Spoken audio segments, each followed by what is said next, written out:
باری دیگر نعرہ صلوات اللهم صل على محمد وعلى محمد أعوذ بالله السميع العليم من الشيطان الرجيم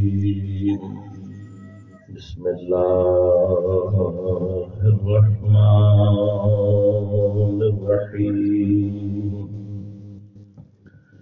الحمد لله الذي هدانا لهذا وما كنا لنهتدي لولا أن هدانا الله لقد جاءت رسل ربنا بالحق الصلاة والسلام على رسول المسدد المصطفى الأمجد المحمود الأحمد أبي القاسم محمد اللهم صل على محمد وعلى محمد والسلام على أسد الله الغالب غالب على كل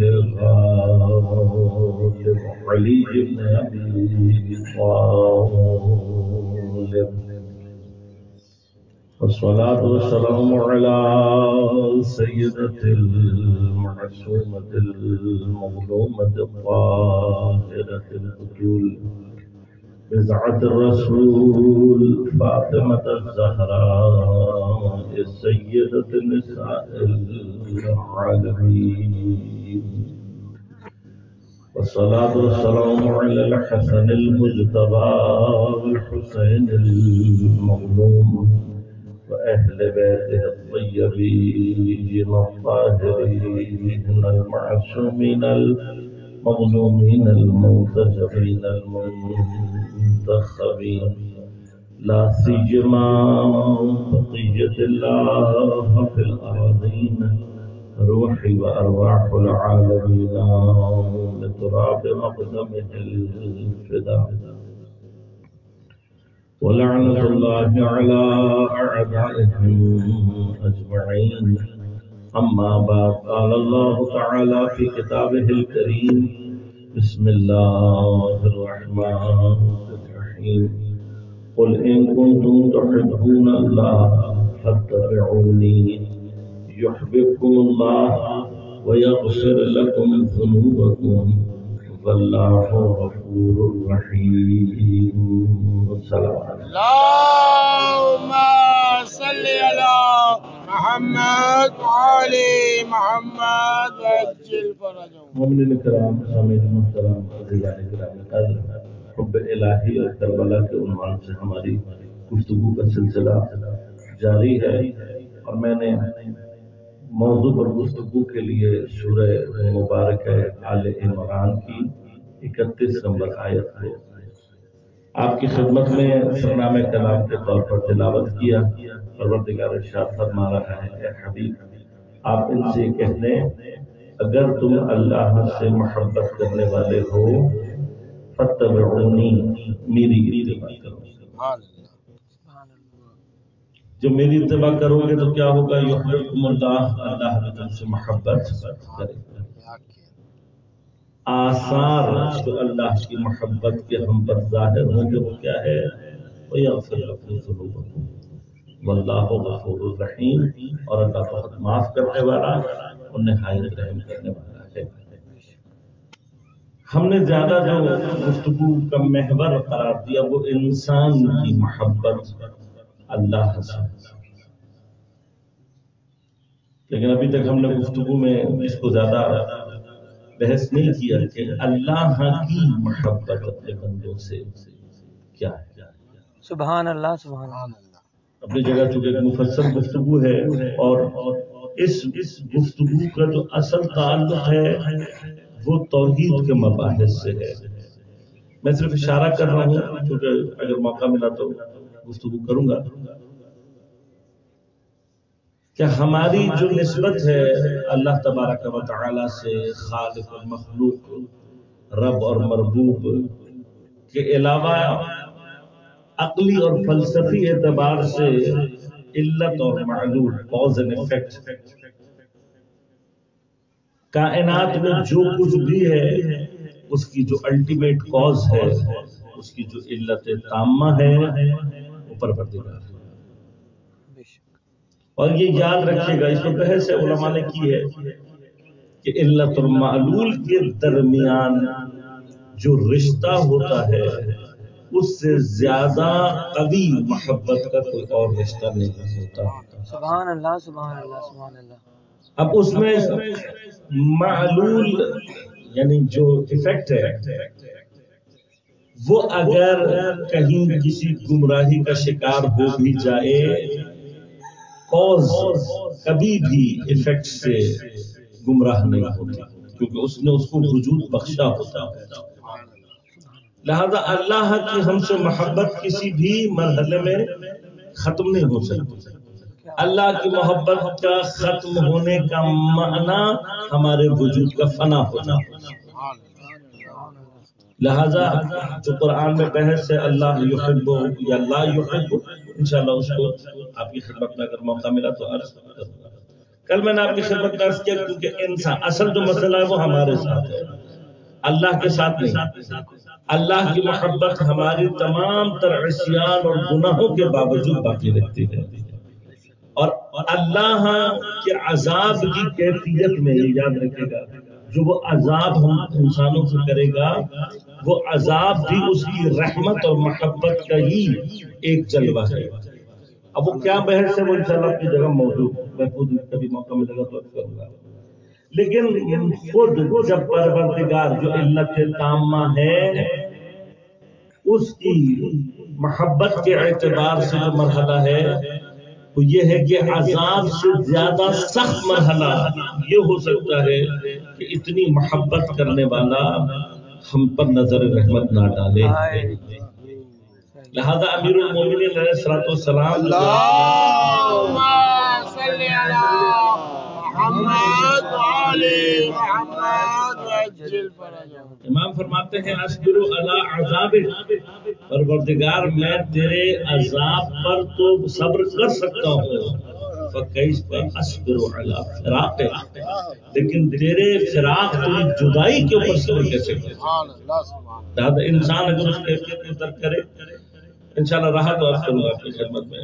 مسئلہ انسان کے ساتھ، انسان پروردگار کے تمام احسانات کے باوجود، اس کے باوجود کہ اس نے ہماری فطرت کے اندر اپنی محبت رکھی ہے، ہماری غفلت، ہماری کوتاہی باعث بنتی ہے کہ ہم پروردگار سے دور ہو جائیں۔ کل میں نے عرض کیا کہ حب کمال انسان کے وجود کا حصہ ہے، اور اس حب کمال کے مرحلے کو اگر انسان صحیح معنی میں پرورش دے تو پھر خدا کے علاوہ کسی اور سے محبت کر سکتا ہی نہیں۔ لیکن عرض کیا تھا کہ انسان ناقص مطلق ہے، انسان کے اندر نقص ہی نقص ہے، عیب ہی عیب ہے، احتیاج ہی احتیاج ہے، فقر ہی فقر ہے، اور اللہ تبارک و تعالی کمال ہی کمال ہے۔ جتنی شدت سے ہم اپنے نقص کو دریافت کریں گے، جتنی شدت سے ہم اپنے عیوب کو دریافت کریں گے، اتنی شدت سے ہمیں اس کمال کی ضرورت ہوگی کہ جو ہمیں اس نقص کی کیفیت سے باہر نکالے۔ ایک کام شیطان جو کرتا ہے وہ کیا ہے؟ ہمیں ہماری حالت کے اوپر، ٹھیک ہے میں جیسا ہوں، میں جیسا ہوں یعنی کیا، مجھے اللہ نے جیسا رہنے کے لیے خلق نہیں کیا ہے، اس نے مجھے خلق کر کے افتخار کیا ہے۔ لقد خلقنا الانسان فی احسن تقویم، ہم نے انسان کو بہترین بناوٹ پر خلق کیا ہے۔ یہ بہترین بناوٹ ایسا رہنے کے لیے نہیں ہے، یہ کام جانوروں کا ہے، وہ جیسے ہیں ویسے ہی رہتے ہیں۔ یہ کام باقی مخلوقات کا ہے، وہ جیسی ہیں وہ ویسی رہتی ہے۔ البتہ شعوری مرحلے میں بات کر رہا ہوں، ورنہ حتی دیگر تمام کی تمام مخلوقات جتنی بھی ہیں یہ سب اپنے وجود کے اندر، جو کہ اللہ تبارک و تعالیٰ سے میں ربط ہے، یہ اپنے وجود کے اندر خود ساری کی ساری طلب کمال رکھتی ہیں. لہذا یہ بحث اپنی جگہ آپ نے غور کیا ہوگا کہ اللہ تبارک و تعالیٰ نے جب جمادات ایلیمنٹس میں، بالکل آپ مٹی، خاک، ان چیزوں میں چلے جائیں، حتیٰ اس کے اندر بھی سب کچھ اللہ نے برابر نہیں ہے. آپ غور کریں، تمام ایلیمنٹس ایک جیسے نہیں ہیں. ان میں کوئی ہیرا ہے، کوئی سونا ہے، کوئی چاندی ہے، کوئی کوئلہ ہے. سبحان اللہ سبحان اللہ. تو ان کے درمیان میں جو یہ فرق ہے، یہ فرق کیا ہے؟ اس پر البتہ کبھی بحث رہی تو انشاءاللہ تفصیل سے عرض کروں گا کہ اپنی خلقت میں بھی ان تمام اشیاء کے اندر اللہ اور محمد آل محمد علیہ السلام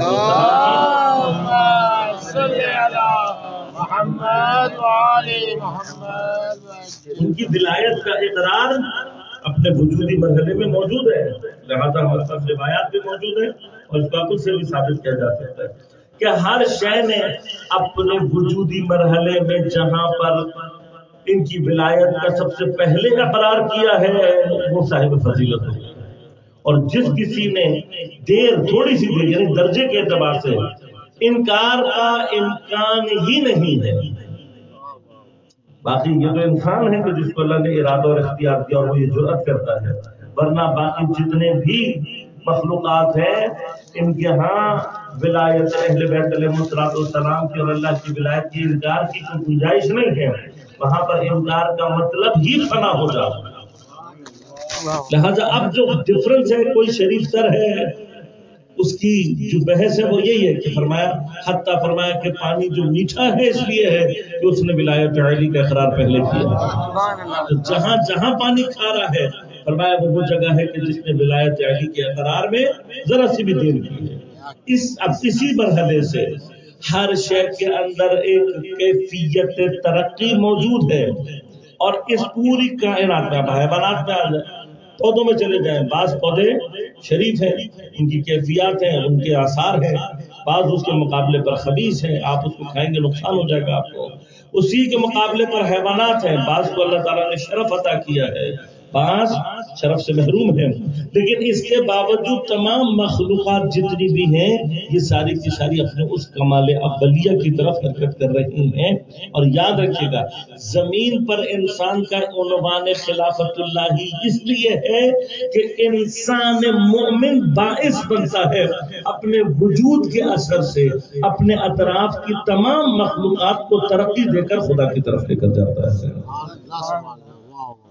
یہ اثر ہے مومن کا. مومن جب کسی چیز سے استفادہ کرتا ہے، مومن جب کوئی چیز استعمال کرتا ہے تو وہ شے ترقی کے مرحلے میں آ جاتی ہے. لہذا ہمارے پاس روایت ہے کہ جب پیغمبر اکرم صلی اللہ علیہ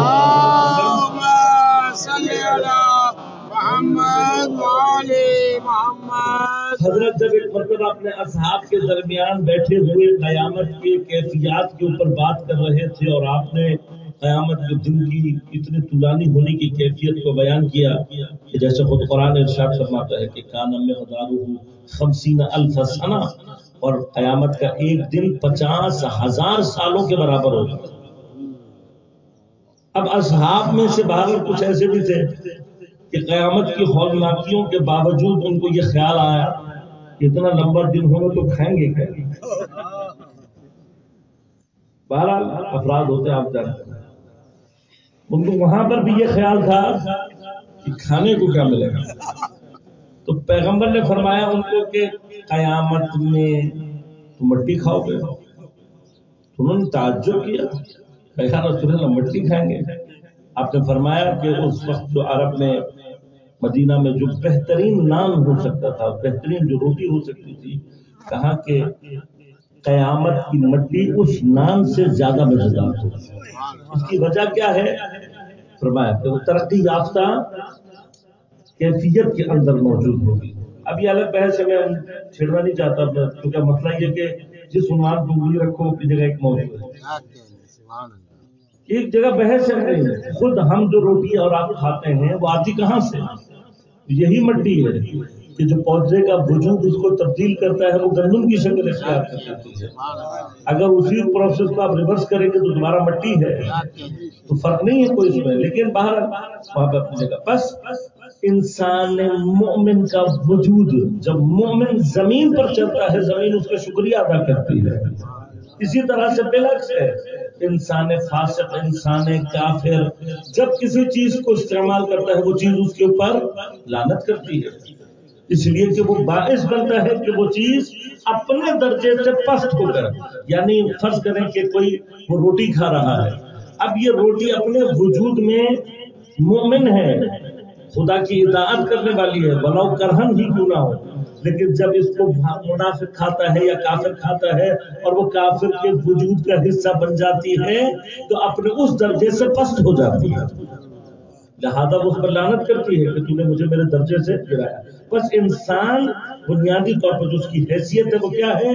اگر وہ صحیح معنی میں ایمان کی منازل کو طے کرے تو اپنے ساتھ ساتھ پوری کائنات کو، پوری دنیا کو اس ترقی کی منزل پر لے کر جائے گا کہ جو پروردگار کی طرف حرکت کا عنوان ہے. لہذا جہاں اللہ تبارک و تعالی انسان کے لیے انتظامات کر رہا ہے کہ انسان متوجہ رہے، حتیٰ وہ جو طلب کمال رکھی ہے اس کو جہت دینے کے لیے اللہ نے اپنے اولیاء کو بھیجا، انبیاء کو بھیجا، انہوں نے معجزات کر کے دکھائے، انہوں نے کرامات کو ظاہر کیا. تو عین اس مرحلے میں شیطان کے اولیاء بھی ہیں، شیطان کے ساتھی بھی ہیں. آپ جانتے ہیں نا کہ یہ دو حزب ہیں، ایک حزب الہی ہے، ایک حزب شیطان ہے. تو اب جو شیطان کے کارندے ہیں، جو شیطان کے ساتھی ہیں، عین اسی مرحلے میں وہ بھی انسان کو بہکاتے ہیں. میں نے آپ کو پہلے بھی مثال دی تھی. اسی وجہ سے کیا ہوتا ہے، آپ غور کیجیے گا، ہماری زندگیوں میں عام طور پر یہ چیزیں پیش آتی ہیں کہ ہم بعض افراد کو دیکھتے ہیں کہ جہاں پر ان کا مذہب بھی غلط ہوتا ہے اس کے باوجود ان سے کوئی کرامت یا کوئی کیفیت ظاہر ہو رہا ہے. اب یہ کیسے ہوتا ہے؟ ان کے اندر ایسی کیا چیز آ جاتی ہے؟ اگر وہی والی بات ہے جیسے میں نے ابتدا میں آپ سے کہا تھا کہ ایک طرف مومن خدا کے لیے جس طرح سے جان دے رہا ہے وہاں پر کافر اسی محبت، اسی کیفیت کے ساتھ باطل کے لیے جان دیتا ہے. تو وہاں جو فرق ہے وہ میں عرض کیا تھا آپ کے خدمت میں. اسی طرح سے یہاں پر بھی یاد رکھیے گا کہ جو اولیاء الہی کے پاس کرامت ہوتی ہے وہ ایک طرح سے ان کا اپنا تصرف ہوتا ہے اشیاء کے اندر، لیکن جو شیطان کے کارندے ہیں ان کے پاس کوئی تصرف. اللہ تعالیٰ کیا فرماتا ہے؟ ان کے پاس کوئی سلطنت نہیں، کوئی اختیار نہیں. کیا کرتے ہیں؟ جادو کے ذریعے سے، سحر کے ذریعے سے، اجنہ کی مدد سے یہ کچھ ایسی چیزیں انسانوں کے سامنے ظاہر کرتے ہیں کہ انسان یہ سمجھنے لگتے ہیں کہ یہ بھی کیا ہے؟ صاحب کرامت ہے، اور انسان ان کے پیچھے چلتا ہے. لہٰذا یاد رکھیے گا کہ معجزات یقیناً عقل انسانی کو اس طرف لے جانے کے لیے آئے ہیں کہ انسان یہ تصور کرے کہ کمال کا لیول کیا ہو سکتا ہے، اختیار کا کیا لیول ہو سکتا ہے، انسان کمالات کے کن مراحل میں داخل ہو سکتا ہے. لیکن معجزات کی اصل اول انسان کو خدا کی طرف لے جانا نہیں، یہ تو ہے سمجھانا. یعنی اگر سوال یوں ہے کہ اگر کوئی نبی یا کوئی امام معجزہ ظاہر نہ کرے تو کیا وہ نبی اور امام نہیں ہے؟ کیا اگر اس سے کسی معجزے کا ظہور نہیں ہوتا اور اللہ تبارک و تعالیٰ اس کے ذریعے سے کسی ایسی چیز کو ظاہر نہیں کرواتا تو کیا اللہ وجود نہیں رکھتا؟ نہیں. خدا کو جو پہچاننے کا راستہ ہے وہ عقل کے ذریعے سے ہے کہ انسان اپنی عقل کے ذریعے سے خدا اور اس کے راستے کو پہچانتا ہے. اب انسان اسی وجہ سے غور کیجیے گا کہ شیطان کے کارندوں نے پورے تاریخ میں اپنے گرد جو مجمع جمع کیا ہے وہ سارے کا سارا جھوٹ ہے. اور اگر انسان عاقل ہو، ذرا سے بھی عقل استعمال کرنا شروع کرے تو پراگندہ ہو جاتا ہے. لیکن جب تک انسان عقل نہیں اور نفس کے پیرو ہوتا ہے تو اسے چیزیں سمجھ میں نہیں آتی. مجھے یقین کرنا بعض اوقات افسوس بھی ہوتا ہے کہ 1400 سال سے ہمارے خلاف جو باتیں ہو رہی ہیں وہ سب کی سب جھوٹ پر مبتنی ہیں، اور جھوٹ بول کر لوگوں کو اپنے گرد. ابھی پچھلے دنوں کسی نے کلپ شیئر کیا ہے، افسوس ہوتا ہے بات ہے. مفتی ہیں اور پتہ نہیں کیا کیا ہیں، کہہ رہے ہیں کہ جی یہ جو رکشوں میں اور بسوں میں اور گاڑیوں میں لوگ مرسی اور نوحے چلاتے ہیں، یہ حرام ہے اور یہ اسلام نہیں ہے۔ کیوں نہیں ہے اسلام؟ اس لیے کہ پیغمبر نے منع کیا ہے، حرام ہے میت کے اوپر نوحہ کرنا۔ تو سب سے پہلی بات تو یہ ہے کہ میت کا مطلب کیا ہے؟ مردہ، مردے پر رونا حرام ہے۔ تو چونکہ تمہارے والے مر جاتے ہیں، مردہ ہوتے ہیں، ان پر رونا واقعا حرام ہے۔ کیونکہ ہم تو نہیں کہہ رہے، قرآن کہہ رہا ہے کہ یہ شہید جو ہیں زندہ ہیں، اب جو زندہ ہیں اس سے متعلق گفتگو حرام نہیں ہونی چاہیے، یہ پہلا مرحلہ ہے۔ دوسرا مرحلہ کہ ہم جو رو رہے ہیں، ہم جو گریہ کر رہے ہیں، وہ آیا تو میت سامنے بچھا کر اس کے اوپر رو رہے ہیں؟ نہیں رو رہے ہیں۔ کچھ جنازہ پڑا ہوا ہے سامنے، اس پر رو رہے ہیں؟ نہیں رو رہے ہیں۔ ہم کیا کر رہے ہیں؟ ہمارا غم امام حسین علیہ السلام میں رونا ظلم کے خلاف احتجاج ہے۔ یہ رونا اس لیے ہے کہ وہ ذوات مقدسہ کہ جن کا احترام اتنا ہونا چاہیے تھا کہ جہاں سے ان کی سواری گزرے انسان سواری کی خاک اٹھا کر اپنے سر پر ڈالے، ان کو اس طریقے سے قید کر کے اور اس طریقے سے بے دردی کے ساتھ قتل کیا گیا۔ تو اب گریہ بہانہ ہے ظالم کے خلاف آواز اٹھانے کا۔ اور اب اگر یہ چاہیے، اب اگر آؤ، اب میں تمہیں بتاتا ہوں کہ یہ اسلام ہے یا نہیں ہے۔ تو اگر ذرا سا بھی تم اپنی اس شیطانی کیفیت سے باہر نکل کے قرآن پڑھو گے تو تمہیں ہر جگہ اہل بیت کے لیے اللہ تعالیٰ کی طرف سے حکم ملے گا۔ لہذا سورہ مبارک نساء کی 148 نمبر آیت میں ارشاد فرمایا پروردگار لا يحب اللہ الجہر بالسوء من القول الا من ظلم۔ اللہ تبارک و تعالیٰ، یہ ترکیب ہے ایک لغت کے اعتبار سے، ہم اس کا چونکہ اکثر لفظی ترجمہ کرتے ہیں تو معنی تھوڑا سا عجیب ہو جاتا ہے۔ اللہ پسند نہیں کرتا الجہر بالسوء، جہر کہتے ہیں آواز کو بلند کرنے۔ جیسے آپ نماز میں فجر کی اور مغرب اور عشاء کی جو پہلی 2 رکعت ہے اس کا حکم کیا ہے؟ بالجہر، اس کو کہتے ہیں بالجہر۔ بالجہر کیا ہے؟ کم از کم بھی آپ کی آواز اتنی اونچی ہو کہ آپ کو خود سنائی دے۔ لہذا اگر اس سے کم آواز میں آپ نے مغرب عشاء پڑھی ہے تو نماز میں شامل۔ جہر کا معنی کیا؟ کم از کم آپ کو خود سنائی دے۔ اللہ تعالیٰ سننا چاہتا ہے، کسی کی برائی سننا چاہتا ہے۔ الجہر بالسوء، بلند آواز کو سنا۔ ضرور پڑھیے گا۔ اللهم صل على محمد وآل محمد وعجل نعرہ حیدری، آواز بلند نعرہ صلوات۔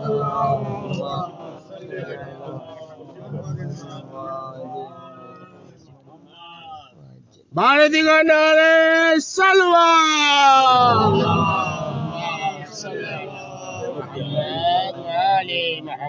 ہمارے بہت اچھے عزیز دوست بھی ہیں، بھائیوں کی طرح سے ہیں، مولانا ادریس الحسن صاحب، اگر میں نے اشتباہ نہیں کیا نام ہے۔ قبلہ جو ہے وہ میرے سینئر بھی ہیں اور یقیناً مجھ سے فاضل، مجھ سے زیادہ عالم۔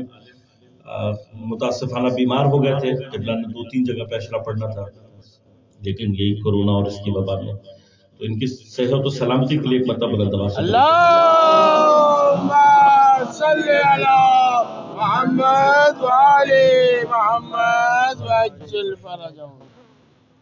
لہذا عرض خدمت یہ کہ مرحلہ کیا ہے؟ مرحلہ یہ خدا کیا کہہ رہا ہے؟ لا يحب اللہ الجہر بالسوء، اللہ تعالیٰ کو پسند نہیں ہے کسی کی برائی کرنا بلند آواز سے، من القول، اپنی گفتگو میں تمہاری، یعنی یہ جو گفتگو ہے اگر برائی کے ساتھ ہے اور پھر بلند ہو رہی ہے، نہیں پسند اللہ کو، الا من ظلم، مگر یہ کہ مظلوم کے لیے ہو۔ بس اللہ اور لا کا کمبینیشن جو ہے یہ عربی میں استعمال ہوتا ہے حصر کے لیے، صرف کے لیے استعمال ہوتا ہے۔ میں کئی جگہوں پہ اس کو دہرا چکا ہوں، آپ کے لیے بھی ایک دفعہ دوبارہ عرض کر دیتا ہوں کہ یہ جو ہم لا الہ الا اللہ کا ترجمہ کرتے ہیں، کیا کرتے ہیں کہتے ہیں نہیں ہے کوئی معبود مگر اللہ. اس میں ٹیکنیکل مسئلہ ہے، یہ لفظی ترجمہ ہے، اس لفظی ترجمے ٹیکنیکل پرابلم ہے. ٹیکنیکل پرابلم کیا ہے؟ دیکھیے عربی میں جب کہیں کسی جگہ پر فصاحت اور بلاغت کا کوئی قاعدہ استعمال ہو رہا ہو، کوئی اصول استعمال ہو رہا ہو، تو اس اصول اور قاعدے کو مد نظر رکھتے ہوئے ترجمہ کیا جاتا ہے. اب عربی کا قاعدہ ہے الا مسبوق نفی، اگر اللہ سے پہلے نفی آئی بھی ہو تو وہ یفید الحصر ہوتا ہے، یعنی حصر کے معنی دیتا ہے. اب حصر کا معنی اردو میں مثلا صرف کے ذریعے سے ہوتا ہے، فقط کے ذریعے سے ہوتا ہے. جب آپ یہ بتانا چاہتے ہیں کہ یہ ہے اس کے علاوہ کچھ نہیں تو آپ کہتے ہیں صرف یہ ہے. ہمارے ہاں صرف اور فقط کا لفظ استعمال کیا جاتا ہے اسی مقصد کے لیے. اب عربی میں اس کے اور انما کا لفظ اسی لیے استعمال ہوتا ہے. انما کا جو لفظ ہے اس کا بھی معنی کیا ہے؟ صرف. لیکن دونوں میں فرق کیا ہے؟ عرب فرماتے ہیں کہ انما کا جو حصر ہے وہ باقیوں کی نفی نہیں کرے، ضروری نہیں ہے کہ باقیوں کی نفی ہو، لیکن جب لا اور اللہ کے کمبینیشن سے ہوتی ہے تو باقی کی نفی ہو رہی ہوتی ہے، یعنی پھر کوئی بھی نہیں. اب مسئلہ کیا، جب آپ لفظی ترجمہ کرتے ہیں لا الہ کوئی معبود نہیں ہے، تو یہ جو نہیں معبود ڈھونڈ رہے ہوتے ہیں کہاں ڈھونڈ رہے ہوتے ہیں؟ آپ کہتے ہیں یہ بت یہ خدا نہیں ہے، یہ جانور یہ خدا نہیں ہے، یہ ستارے خدا نہیں ہے، چاند خدا نہیں ہے، آگ خدا نہیں ہے، فلاں خدا نہیں ہے. ان سب میں ڈھونڈا نفی کی، پھر آپ گئے خدا کے پاس اور آپ نے کہا خدا یہ ہے الہ، یہ معبود ہے. اس میں نقصان کیا ہوتا ہے؟ نقصان یہ ہوتا ہے کہ پہلے آپ نے الہ اور معبود کے جو مصداق تلاش کیے وہ بہت پست مصداق ہے، لہذا الہ کا جو تصور آپ کے ذہن میں بنے گا وہ پست تصور بنے گا. جب آپ اس پست تصور کو اللہ کے لیے لے کر جائیں گے تو اس کے لیے توہین ہے. ایک اور مثال سے بات سمجھا دیتا ہوں. اسی سے ملتا جلتا جملہ کیا ہے؟ لا فتح الا یہ کمبینیشن ہے نا، لا فتح الا علی، کوئی جوان کوئی شجاع نہیں ہے مگر سوائے علی بن ابی طالب علیہ السلام کے. اب لفظی جملے میں کیا خرابی ہوگی؟ پہلے آپ شجاع تلاش کریں گے، ہاں بھائی فلاں فلاں فلاں صاحب یہ تلاش کریں گے آپ کہ یہ شجاع ہے، وہ شجاع ہے، یہ شجاع ہے. پھر اس میں سے شجاعت کی نفی کریں گے کہ نہیں بھائی یہ بھی نہیں، یہ بھی نہیں، ہاں حضرت علی ہے. اب یہ جو آپ نے فلاں فلاں تلاش کیا ہے ان کی حیثیت نہیں ہے کہ ان کو علی کے سامنے لایا جائے. ان کے اندر جو شجاعت آپ نے تلاش کی ہے وہ شجاعت کا کانسیپٹ اگر آپ علی علیہ السلام کے پاس لے کر جا رہے ہیں تو یہ میرے مولا کی توہین ہے. لا الہ کا مطلب یہ ہے کہ کوئی معبود ہو ہی نہیں سکتا اللہ کے سوا. لا فتح الا علی کا معنی یہ ہے کہ شجاعت معنی پیدا کرتی ہی علی کے وجود سے. علی نہ ہو تو مانا شجاعت مانا نہیں، اللہ نہ ہو تو الہ معبودیت مانا پیدا. اس طرح سے بہت سارے مقامات پر ہے. ایک مقام یہ بھی ہے لا یحب اللہ الجہر بالسوء من القول الا من ظلم، یعنی کیا؟ اللہ کو برائی پسند ہے صرف مظلوم کے اگر حق میں کی جا رہی ہو، یعنی مظلوم کے حق میں ظالم کی جتنی برائی کرو گے سب اللہ کو پسند ہے. سبحان اللہ سبحان اور اللہ. اسی چیز کا نام ہمارے ہاں تبرہ ہے.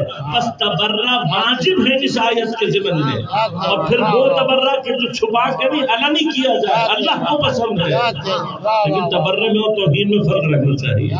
لہذا تبرہ کا اس وقت بہترین طریقہ کیا ہے؟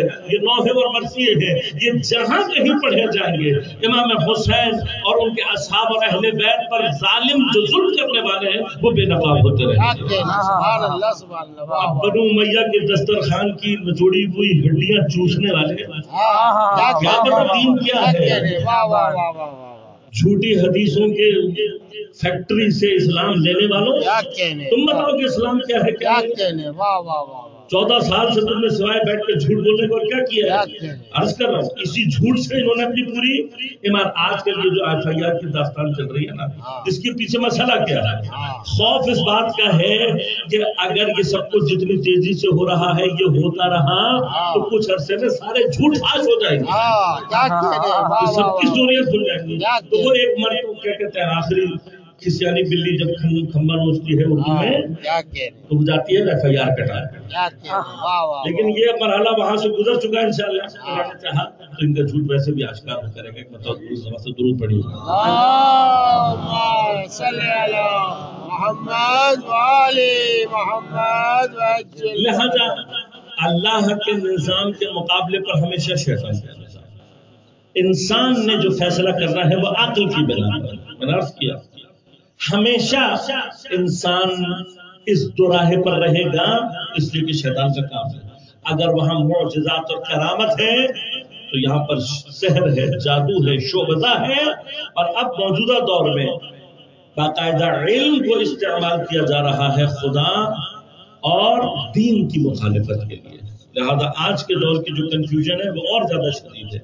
لہذا غور کیجیے گا کہ جتنا ہم قرآن اور عقلی معاملات میں مضبوط ہوتے چلے جائیں گے اتنا ہی آج کے دور کے اس شیطانی نظام سے ہمارے اندر بچنے کی قوت پیدا ہوتی چلی جائے گی. لہذا عقل کے سہارے. اب عقل کا سہارا لے کر ایک مرحلہ اور آپ کی خدمت میں عرض کروں کہ ہم معمولاً جو ایک تصور اپنے ذہن میں لیے ہوئے ہوتے ہیں، ہم اللہ سے محبت کرنا بھی چاہتے ہیں اور مقام اظہار محبت کیا ہے؟ عبادت. اور ہم چاہتے ہیں بہت محبت سے اور بہت خلوص سے نماز پڑھیں، لیکن ہوتا کیا ہے معمولاً ہم اس جگہ تک پہنچ نہیں پاتے. اب سوال یہ پیدا ہے کہ میں کیا کروں کہ اللہ کی محبت میرے وجود میں پیدا ہو، میں محبت کے ساتھ عاشقانہ طور پر اللہ تعالیٰ کے سامنے نماز کو ادا کر سکوں، عبادات کو ادا کر سکوں. نہیں پیدا ہو گئی. مسئلہ کہاں ہے؟ بعض اوقات معذرت کے ساتھ یعنی کسی کے لیے وہ نہیں ہے، انسان کی عمر گزر جاتی ہے لیکن اس کے اندر خدا کی محبت کی وہ کیفیت ایجاد نہیں ہوتی. مسئلہ کہاں پھنسا ہوا ہے؟ کیا چیز ہے جو کہ ہمارے وجود کے اندر اللہ کی محبت پیدا ہونے نہیں دیتی؟ تو علماء نے بہت اچھے گفتگو البتہ طولانی موجود ہے یہاں پر، لیکن جو خاص نقطہ واقعی خدمت علماء فرماتے ہیں کہ یاد رکھیے محبت کا ایک اہم مقدمہ ادب ہے. جب تک انسان کے دل میں کسی شے کے لیے ادب پیدا نہیں ہوتا محبت پیدا نہیں ہوتی. سبحان اللہ. اب آپ دیکھ لیں اس کو آزمائیں جہاں کہ اسی لیے یعنی بعض چیزیں ہمیں اس وقت سمجھ میں نہیں آتی تھی، اب سمجھ میں آتی ہیں. ہمارے اساتذہ بعض اوقات ہم سے کہا کرتے ہم یعنی جب ہم زیادہ نزدیک جانے کی کوشش کرتے تھے تو وہ خاص فاصلہ رکھتے تھے ہم سے، اور بعد میں ہم نے کتابوں میں پڑھا بھی مشورہ فرمایا کہ علماء سے خود بھی لوگوں کو بھی تاکید ایک فاصلہ رکھو. کیوں؟ اس لیے کہ جب آپ یہ فاصلہ ختم کرتے ہیں تو آپ کے اندر سے ادب ختم ہونے لگتا ہے. ادب ختم ہو جائے تو دوسرے مرحلے پر محبت ختم ہو جائے. لہذا جو شخص مؤدب نہیں ہے وہ کبھی بھی محب نہیں بن سکتا. غور کیجیے کس طریقے سے اللہ تربیت کرتا ہے. کیا بات ہے. دو راستے اللہ نے ہمارے لیے البتہ اور بھی ہیں لیکن دو اہم راستے ہیں. دو اہم راستے یعنی اس کی رعایت ہم کر لیں انشاءاللہ تبارک و تعالی اللہ کی محبت تک پہنچ جائیں گے. خود اللہ کے سامنے محبت مؤدب ہونا اس کا راستہ کیا ہے؟ ایک راستہ اس کا ہے ماں باپ کے سامنے مؤدب ہونا. سبحان اللہ سبحان اللہ. اللہ تبارک و تعالیٰ چاہتا ہے گھر کے اندر ٹریننگ کریں ہم مؤدب ہونے کی. لہذا اللہ نے گھر کے اندر جو ٹریننگ رکھی ہے وہ کس کے تھرو رکھی ہے؟ ماں باپ. لہذا ماں باپ کے ادب اور احترام کے حوالے سے جو روایات آئی ہیں انسان پڑھ کر تعجب کرتا ہے. روایات کو چھوڑے آیات. اب آیات کس جگہ پر غور کریں. اللہ تبارک و تعالیٰ قرآن میں خاص طور پر جس زمانے کے لیے کہہ رہا ہے وہ کیا ہے کہ یہ تمہارے ماں باپ یا ان میں سے کوئی ایک بھی بڑھاپے کے اس مرحلے میں آ جائے. خاص طور پر اللہ کیوں؟ اس لیے کہ جب تک ماں باپ ان کے پاس طاقت ہوتی ہے، کما رہے ہوتے ہیں، خود سے چل پھر رہے ہوتے ہیں تو اتنے برے نہیں لگتے کسی کو. لیکن جیسے ہی اس مرحلے میں بیچارے داخل ہوتے ہیں تو پھر اولاد کو پرابلم ہونا شروع ہو جاتی ہے. غور کیجیے گا تقریباً کہیں پر بھی اللہ تعالیٰ نے قرآن میں والدین سے محبت کا حکم نہیں دیا. جہاں کہیں پر بھی حکم دیا ہے ادب اور احسان کا حکم، حسن سلوک کا حکم. محبت فطری ہے. اس فطری محبت پر نفس کی قوت غالب آتی ہیں. میں نے نفس کی جو محبت ہے وہ اعتباری ہے. جب تک ابا کی ضرورت تھی ابا اچھے لگتے تھے، جب ابا کی ضرورت ختم ہو جائے تو پھر وہ اچھے نہیں لگتے. اسی وجہ سے اکثر بیچارے ماں باپ جو ہوتے ہیں وہ جب اپنے بڑھاپے کے مرحلے میں داخل ہوتے ہیں تو اکثر کیا ہوتا ہے الٹا اپنی ہی اولاد کے اوپر چونکہ بوجھ بن رہے ہوتے ہیں, اور یہ بوجھ اس نفس کی فطرت جو نفس کا مسئلہ ہے اس کے ساتھ مخالفت رکھتا ہے, لہذا نفس کو وہی ماں باپ جن کے لیے وہ جان چھڑکنے کے لیے تیار تھا برے لگنے شروع ہو جاتے ہیں. اب یہی بتائیں کہ یہ ایک مرحلہ ہے کہ جہاں پر دین کیا کہتا ہے اس نفس کے مقابلے پر اپنی عقل کی پیروی کرو, اور عقل کا تقاضا کیا ہے کہ خدا تمہیں حکم دے رہا ہے کہ اپنے ماں باپ سے اس عمر میں مؤدب رہو. کتنا مؤدب رہو؟ اب یہ جتنا تمہیں پریشان کرے وَخْفِضْ لَهُمَا جَنَاحَ الذُّلِّ, ان کے سامنے اپنے کندھوں کو ذلت کے ساتھ جھکا کر کھڑے ہو, ان کے ساتھ کریمانہ بات کرو. اگر تمہیں کوئی چیز بری لگ جائے وَلَا تَقُولُوا لَهُمَا اُفٍّ, امام تو پوچھا مولا یہ اف سے کیا مراد ہے؟ آپ نے فرمایا حتیٰ تمہارے چہرے پر ناگواری کے آثار نہیں آنے چاہیے. اگر تمہارے چہرے پر ناگواری کے آثار آ گئے ادب کے باعث باہر ہوگا. اب اگر انسان اتنا مؤدب ہوگا تو اس کے دل میں وہ محبت پیدا ہو سکتی ہے جو خدا چاہتا ہے. لہذا خود نماز کا جو مرحلہ ہے وہ محبت کی نماز بعد میں ہے, پہلی جو نماز کا مرحلہ ہے وہ ادب کی نماز ہے. خدا ہم سے جو چاہتا ہے, لہذا آپ غور کریں نماز کے اندر انجوائمنٹ نہیں ہے. روزانہ وہی 5 وقت کی ویسی ہی نماز, وہی الحمدللہ, وہی قل ہو اللہ, وہی سبحان اللہ. انجوائمنٹ نہیں رکھی اللہ نے. کیوں نہیں رکھی؟ انجوائمنٹ اس میں نہیں رکھی کہ اگر عبادت میں انجوائمنٹ ہوتی تو نفس کی پیروی ہو رہی ہوتی. اللہ نے عبادت سے انجوائمنٹ کو نکالا ہے تاکہ آپ وہیں پر یہ پریکٹس کریں کہ نفس کی پیروی نہیں کرنی, عقل کی پیروی کرنی. اب اگر آپ اور ہم چاہتے ہیں کہ اللہ سے عاشقانہ نماز پڑھیں تو پہلے مرحلے میں مؤدبانہ نماز پڑھنی ہے, ادب نماز سیکھنا ہے. اب آپ غور کریں آغا پناہیان نام سنا ہوگا آپ نے, ایران کے مشہور عالم دین, انہوں نے بڑا خوبصورت مثال دی کہ آپ کبھی آرمی کے کسی اس میں چلے جائیں تو آپ دیکھیں کہ شروع کی کچھ ٹریننگ جو ہوتی ہے نا ان کو مؤدب بنانے کی ٹریننگ ہوتی ہے. سیدھے کھڑے ہو جاؤ, ہاتھ کتنے کرنا, جیسے آئیں صاحب سلوٹ لگانا, یہ سب سکھایا جاتا ہے. اتنا سکھایا جاتا ہے, اتنا سکھایا جاتا ہے کہ وہ ان کے خون کا حصہ بن جاتا ہے. افسر کی آواز خون پر بھی سنتے ہیں تو سلوٹ مارتے ہیں, سامنے نہیں بھی ہوتا تب بھی سلوٹ کر رہے ہوتے ہیں. یہ کیوں؟ اگر یہ مؤدب یہاں پر ہے تو جب مؤدب ہو جاتا ہے انسان تو پھر بلا فضول سوال نہیں کرتا, حکم ماننے کی عادت ہو جاتی ہے. یہ حکم ماننے کی عادت یہاں کے لیے نہیں ہے, یہ حکم ماننے کی عادت وہاں ہے جہاں گولیاں چل رہی ہوں گی.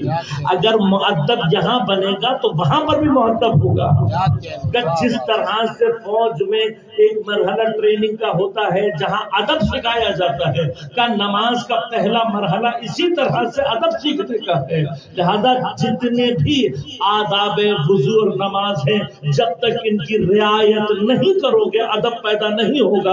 ادب پیدا نہیں ہوگا خدا سے محبت پیدا نہیں ہوگا. دوسرا راستہ جو اللہ نے رکھا ہے ایک باقاعدہ ٹریننگ کیمپ. ایک تو ٹریننگ گھر میں ہو رہی ہے, اس کے بعد بھی ایک ٹریننگ کیمپ رکھا ہے. وہ ٹریننگ کیمپ کیا ہے؟ وہ ٹریننگ کیمپ ہے یہ ماہ محرم اور سفر, ایام عزاداری سید الشہداء. یہ اصل میں کس چیز کی ٹریننگ ہے؟ یہ بھی محبت کرنے کی ٹریننگ ہے. محبت کیسے کرنی ہے؟ تو راستہ کیا ہے؟ وَمَن يُعَظِّمْ شَعَائِرَ اللَّهِ فَإِنَّهَا مِن تَقْوَى الْقُلُوبِ. جس کسی نے بھی شعائر خدا کی تعظیم کی, یہ تعظیم کرنا فَإِنَّهَا مِن تَقْوَى الْقُلُوبِ, یہ دلوں کے تقوی کا باعث ہے. اب یہ تقوی کا مرحلہ کیسے حاصل ہوگا؟ شعائر کی تعظیم کے ذریعے سے. لہذا یہ جو ہمارے بزرگان انجام دیا کرتے تھے اور ہم اپنی زبانی میں اس کا مذاق اڑایا کرتے تھے, اب سمجھ میں آتا ہے کہ بھائی وہ مذاق اڑانے کا مرحلہ نہیں تھا, وہ تعظیم اور ادب سیکھنے کا مرحلہ تھا. کہ جب ہمارے بزرگ جو ہے وہ جس برتن پر فاتحہ دلاتے تھے, نظر دلاتے تھے, اس برتن کو جب دھویا جاتا تھا تو نالی میں نہیں دھوتے تھے, ادب کا تقاضا رکھ کر اس کو کسی کیاری یا پودے میں دھوتے تھے. کیوں؟ یہ جو اتنی باریکی کا خیال کیا جا رہا ہے, اگر نظر کے چاول گر گئے تو سمیٹ سمیٹ کر اس کو کھا رہے ہیں. کیوں؟ اس لیے کہ وہ اس عمل سے یہ بتاتے تھے تم جتنا ان ہستیوں کے سامنے مؤدب رہو گے اتنے محب بنتے چلے جاؤ. اور محمد والے محمد بلند ترین صلوات محمد والے محمد. بس راستہ محبت کا ادب کے تھرو جاتا ہے. اگر ادب ہوگا تو محبت، لہذا بے ادبی اور کیجیے گا. اسی لیے زیادہ جو شوخی سے، ہنسنے سے، مذاق سے منع فرمایا گیا ہے، اس کی وجہ کیا ہے؟ اس لیے کہ انسان کے اندر سے جو کہا گیا ہے کہ زیادہ ہنسنا، زیادہ مذاق کرنا انسان کے دل کو قسی کر دیتا ہے، سخت کر دیتا ہے. اس کی وجہ کیا ہے؟ جتنا انسان کے اندر شوخی، مذاق، یہ چیزیں بڑھتی چلی جاتی ہیں اتنا انسان بے ادب ہوتا چلا جاتا ہے. اب آپ غور کیجیے، چیزوں کی ادب اور اس کی تعظیم کو، اس کی تقدیس کو ختم کرنے کا ایک راستہ کیا ہے؟ مذاق. جو کیا ہے؟ یہ جو کیے جاتے ہیں ان کے ذریعے سے کیا کیا جاتا ہے؟ مقدسات کو پامال کیا جاتا ہے، حرمتوں کو توڑا جاتا ہے. اب کیا ہوتا ہے، ہم عام اپنی زندگی میں بہت ساری باتیں ہیں کہ جن کو اگر انسان غور کرے، عام زندگی میں، عام کیفیت میں کوئی وہ بات کرے تو انسان کی غیرت گوارا نہیں کرتے. لیکن جیسے ہی وہ بات مذاق یا شوخی میں تبدیل ہو کر آتی ہے تو ہم فیل نہیں کرتے اتنا زیادہ. اب یہاں پر مسئلہ کیا ہے؟ چونکہ وہ اب یہ بالکل وہی کیفیت ہے جو میں نے آپ کو بتائی تھی کہ کیا کرتا ہے شیطان؟ بری چیزوں کو شوگر کوٹ کر کے. تو ایک ذریعہ کیا ہے یہ؟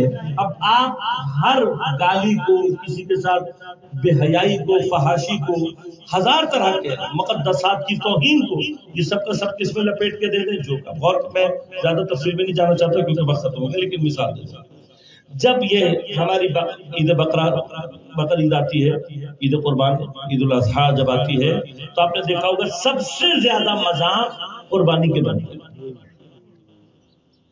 اسی قربانی کی کیفیت سے متعلق مذاق. ہم ہنستے ہیں، بہت خوش ہوتے ہیں، نتیجہ کیا نکلا ہے؟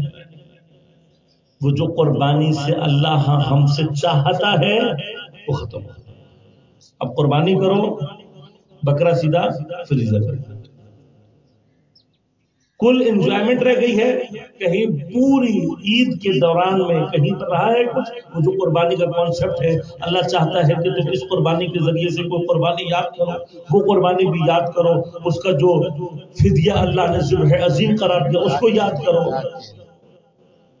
سب کا سب ختم ہو گیا. کیوں؟ اس لیے کہ ہم نے اس کو مذاق بنانا شروع کر دیا.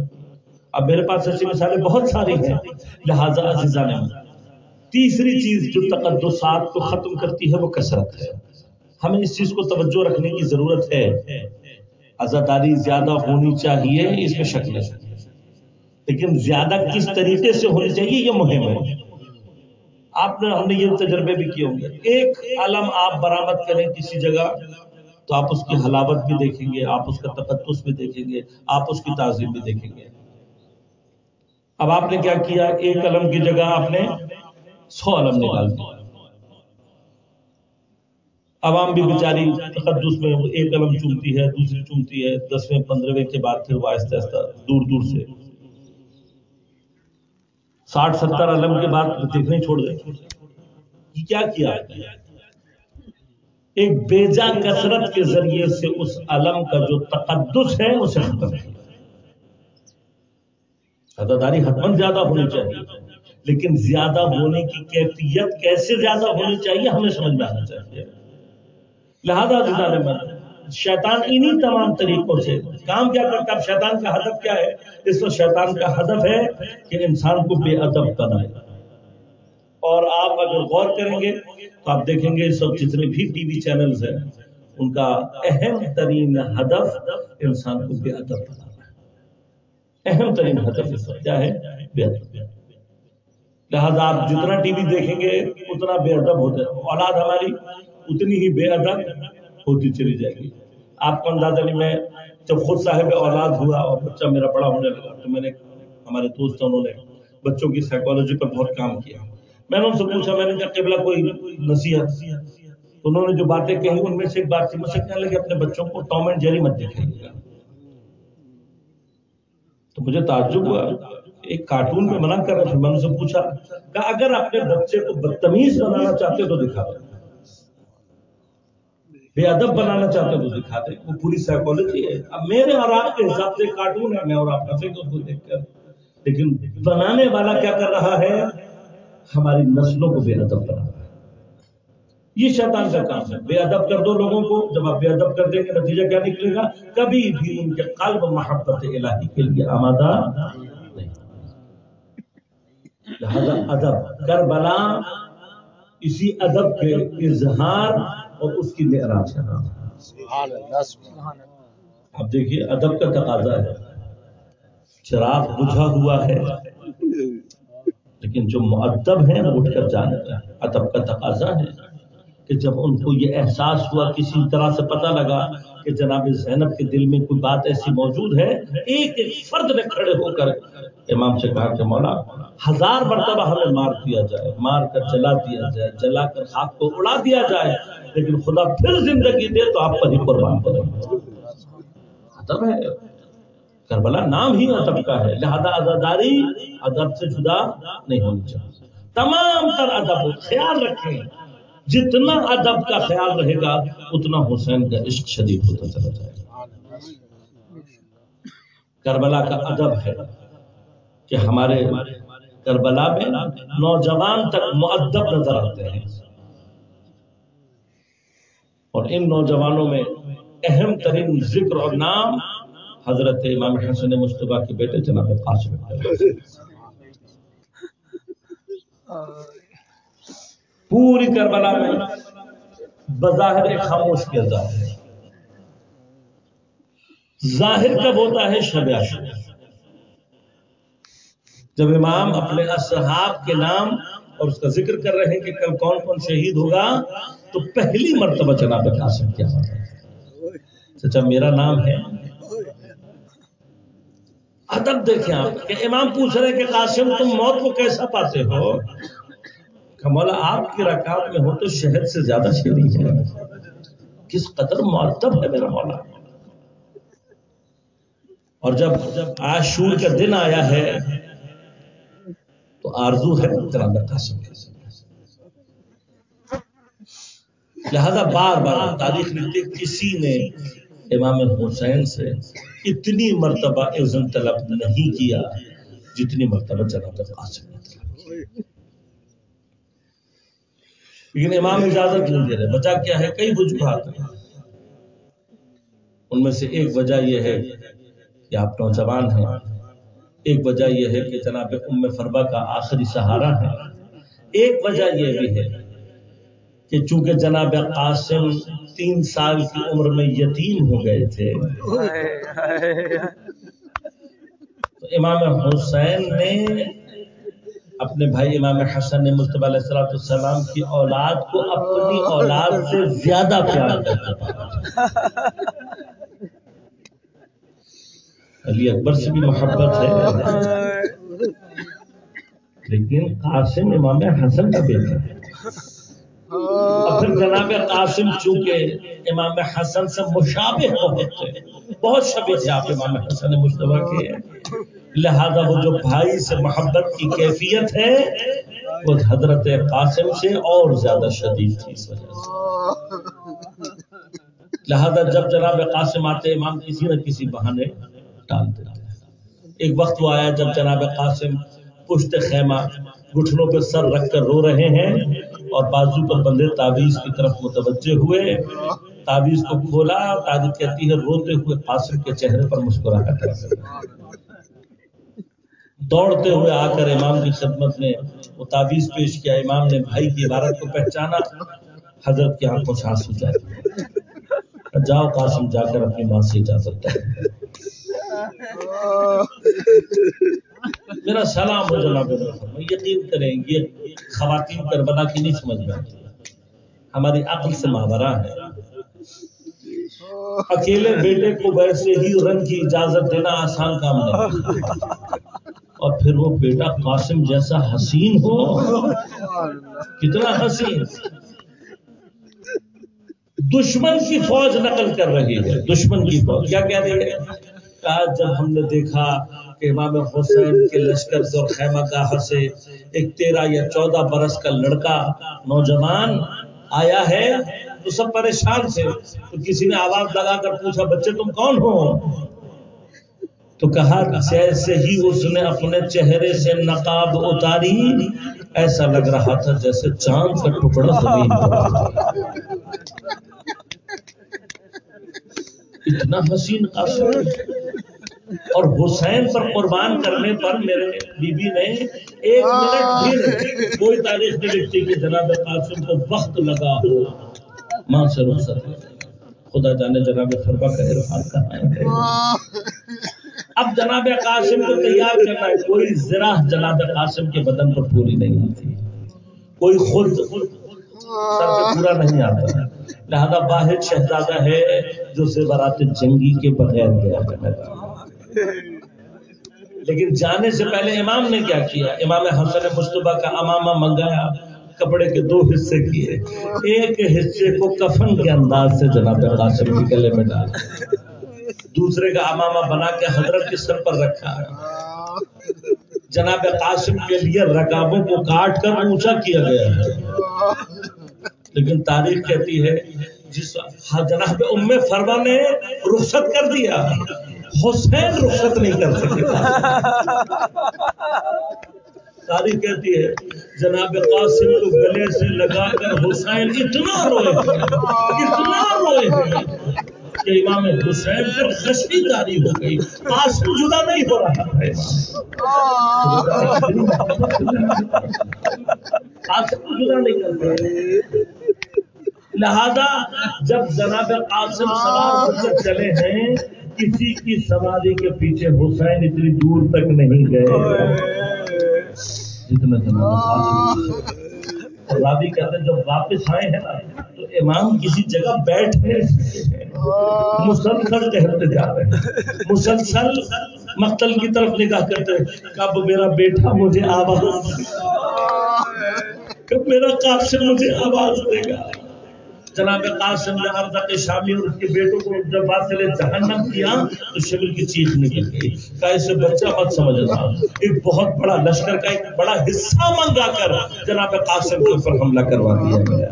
اب جناب قاسم لڑ رہے ہیں لیکن شہزادے کے بدن پر زرہ نہیں ہے. جو تیر آتا ہے گردن میں پیوست ہوتا ہے, جو نیزہ آتا ہے بدن میں لگتا ہے.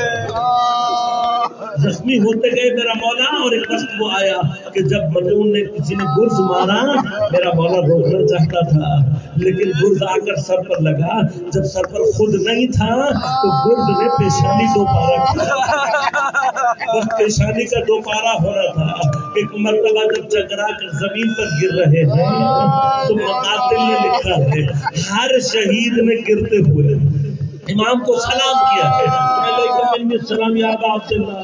لیکن واحد جناب قاسم تھے کہ جب گرے ہیں تو شدت محبت سے سلام نہیں کیا بلکہ کہا یا امو ادرکنی, اے چچا آ کر میری مدد, یا اماں ادرکنی, یا اماں ادرکنی, اے امو آ کر قاسم کی مدد کرو. راوی کہتے ہیں جیسے ہی چچا کی آواز میدان میں گونجی, ایک طرف سے حضرت امام حسین نے حملہ کیا, ایک طرف سے حضرت عباس نے حملہ کیا. لشکر میں بھگدڑ بچ گئی.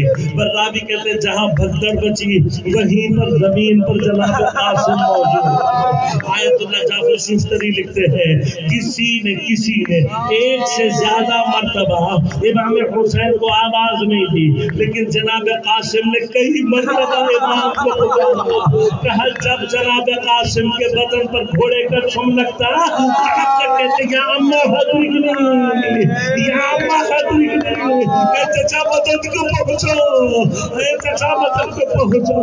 اب جب حسین جناب قاسم کے نزدیک پہنچے ایک مرتبہ خود کو گھوڑے سے گٹھلیاں چلتے ہوئے قاسم کے پاس پہنچے. دیکھا قاسم درد سے ایڑیاں رگڑ رہے ہیں.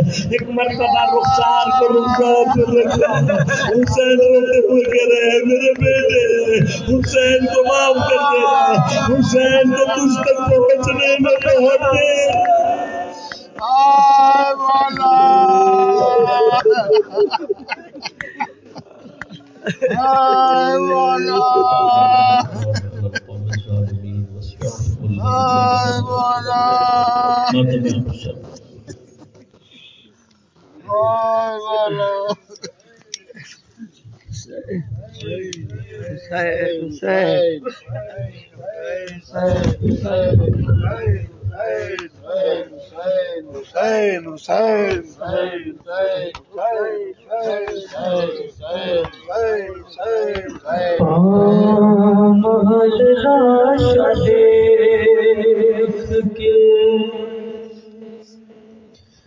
کہتی ہیں بیویاں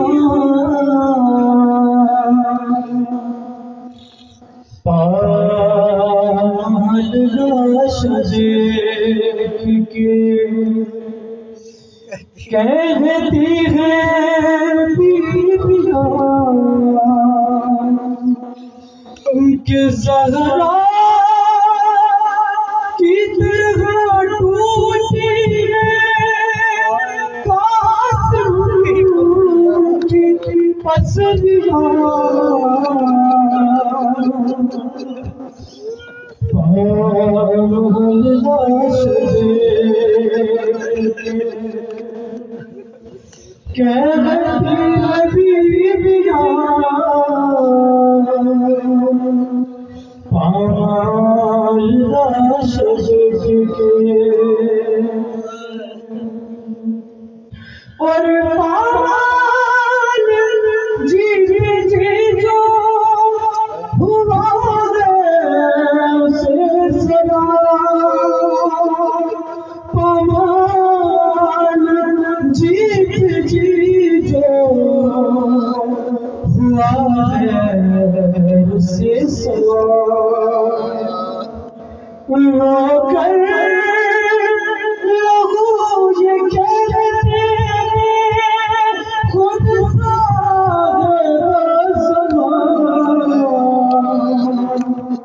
پال لاش دیکھ کے کہتی ہیں بیویاں کہ پال ہونا لاش چچا کی یہ سوچ کر، پال ہونا لاش چچا کی یہ سوچ کر، لپٹا ہوا آسموں سے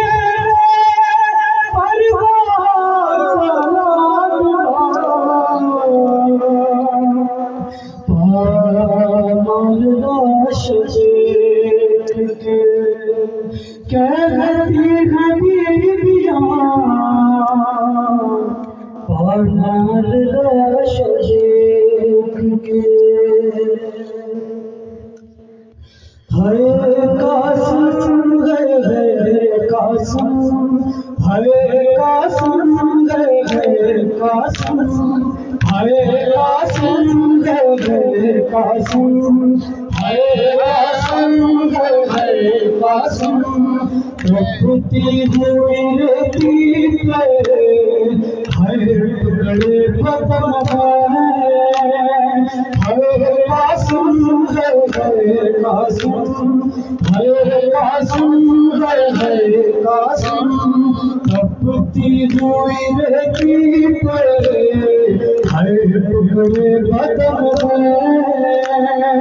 ہے قاسم ہے قاسم، ہے قاسم ہے قاسم، ارمان شادی کا تجھے دلہا بنانے کا، ارمان شادی کا تجھے دلہا بنانے کا، افسوس کے بنا کے ہاتھ بھی رسم ہے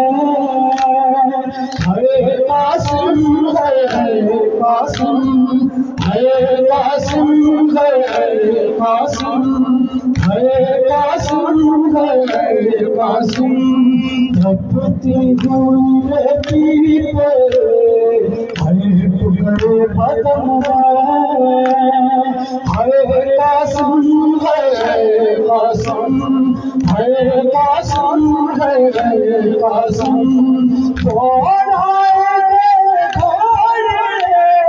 معصوم کے ناشے قاسم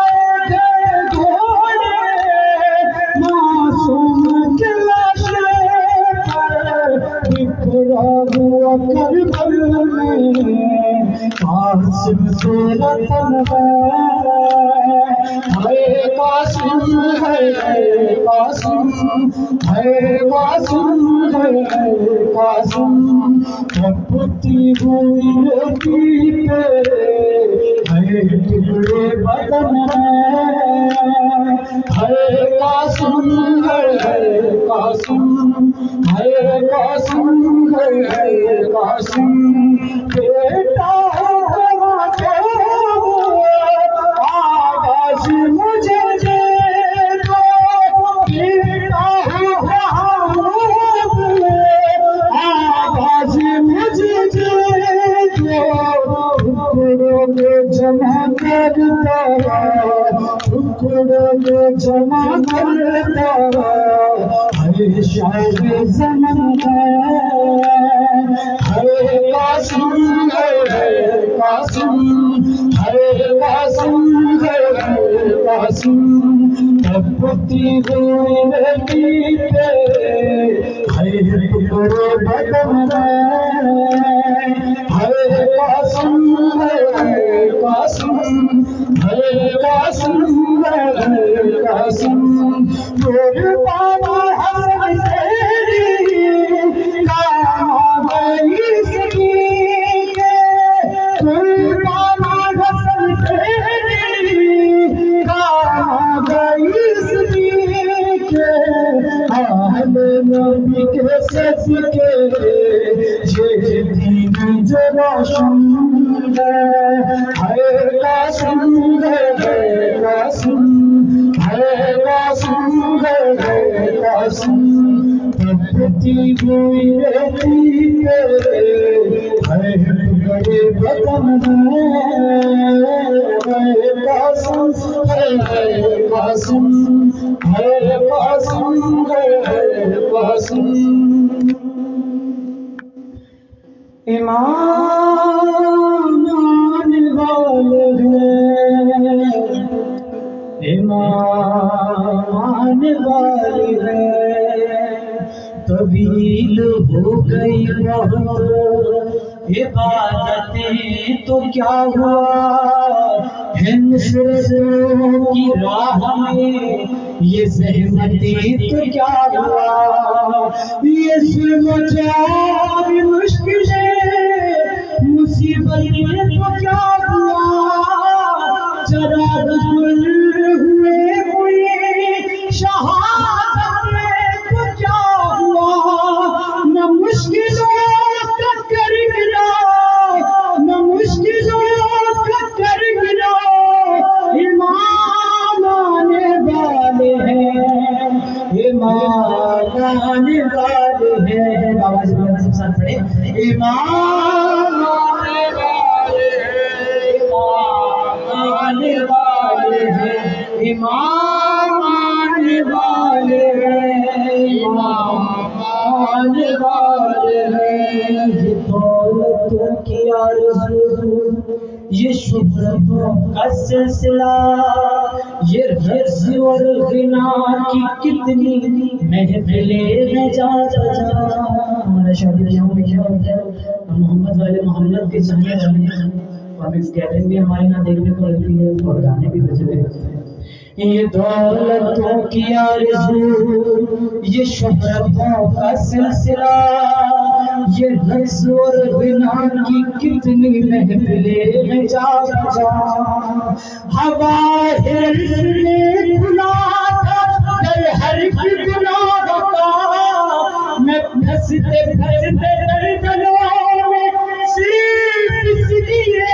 بچا کسی نے کان میں کہا کسی نے کان میں کہا ایمان آنے والے ہیں امام آنے والے ہیں، امام آنے والے ہیں، امام آنے والے ہیں۔ گریز جھوٹ سے کرو ہمیشہ بات سچ کرو، ادائے خمس بھی کرو، نماز وقت پر پڑھو۔ گریز جھوٹ سے کرو ہمیشہ بات سچ کرو، ادائے خمس بھی کرو، نماز وقت پر پڑھو۔ ایمان کے قدم کی چاک غور سے ذرا سنو، ایمان کے قدم کی چاک غور سے ذرا سنو، جن نقش بے حیائی میں مکان سے نکال دو، حساب یہ مقام میرا، حساب یہ مقام میرا۔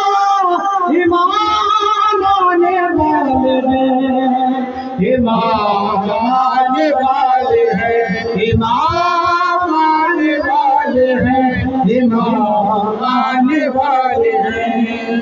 یہ عابد حزین دیکھا لاشا ہے بری کسر، پسر کا حال خیر ہو گیا بے کفن قدر، پھوٹی دلا سدے رہی میں ملا میرے جگر، آئیں گے کروڑوں لوگ روزے حسین پر، کریں گے بات موزہ، امام آنے والے ہیں، امام آنے والے ہیں، امام آنے والے ہیں، امام آنے والے ہیں۔ کمر قلم تھا میرے پاس، اس سے ہی لڑا میں، شہید ہو کے ذکر شہر پہ کس قدر بڑا ہے کربلا کی لوریاں، سکون سے سو رہا ہوں میں، شہیدوں سے کیا ہے کربلا کی لوریاں، سکون سے سو رہا ہوں میں، یہ لوگ کیوں گھرے خوشی خوشی چلا ہوں میں، مجھے ہے قبر میں پتا، مجھے ہے قبر میں پتا، امام آنے والے ہیں، امام آنے والے ہیں، امام آنے والے ہیں، امام آنے والے ہیں، امام آنے والے ہیں، امام آنے والے ہیں۔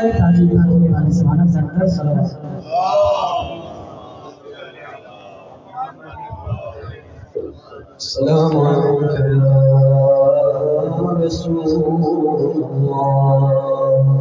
السلام علیکم یا نبی اللہ،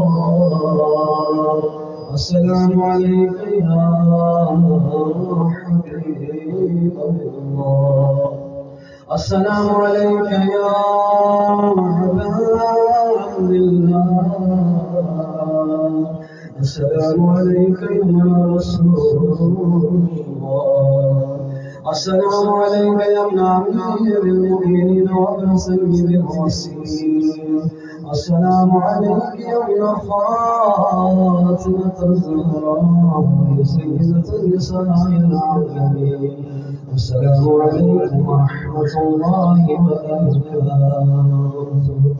السلام علیکم یا غریب اللہ، السلام علیکم یا معین الضعفاء والفقراء، السلام علیکم یا مقیس شرف الازوار فی یوم الجزاء، السلام علیکم یا علی الشفوف، السلام علیکم یا ایھا الملفوف بالمنفوس، السلام عليكم ورحمة الله وبركاته. السلام عليك يا مولانا يا صاحب العصر والزمان. السلام عليك يا خليفة الرحمن. السلام عليك يا شريك القرآن. السلام عليك يا إمام الإنس والجن. عجل الله تعالى وسحر الله تعالى مخرجا وذنوبك رحمة الله وبركاته. اللهم كل وليك حجة الحسن صلواتك عليه وعلى في هذا الصلاة وفي كل صلاة وليا وحافظا وقائدا وناصرا ودليلا وعينا حتى تسكنه أرضك وتمتعه فيها طويلا برحمتك يا أرحم الراحمين.